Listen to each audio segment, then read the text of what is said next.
Greetings, YouTube.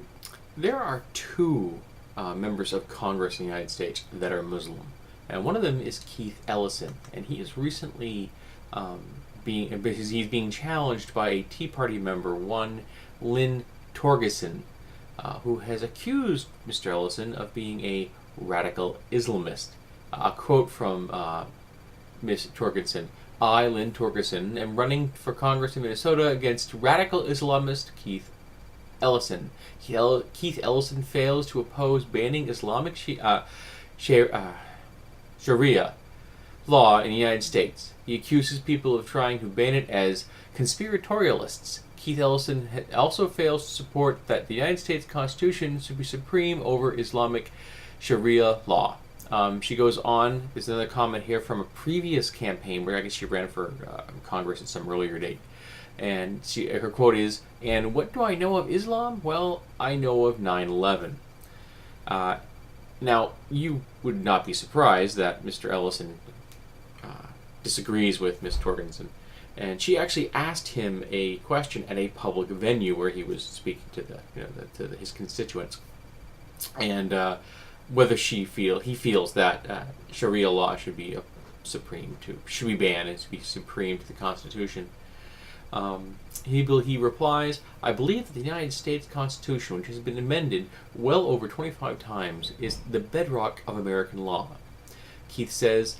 Ellison says this whole movement to ban Sharia, bills like this have been introduced in 22 states, in my view, is a very thinly disguised effort at religious persecution of people that are Muslim.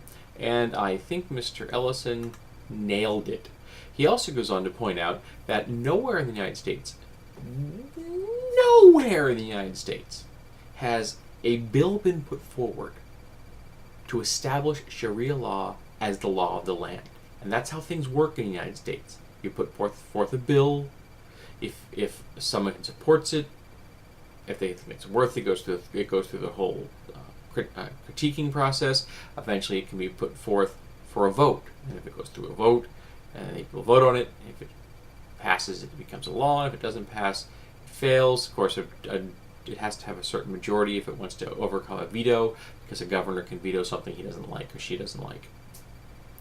But that's how things work in the United States. And nowhere in our nation has anyone introduced a law or bill to establish Sharia law as the law of the land.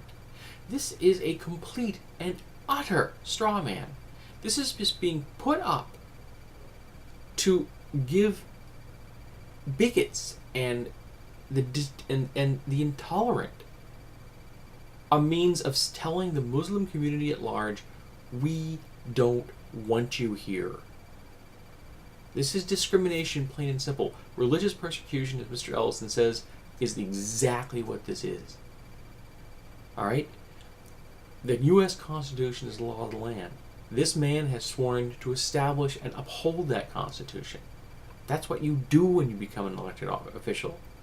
Okay? Just like when you become a member of the military, you swear to uphold the Constitution and the law of the land. Well, that's what this man's doing.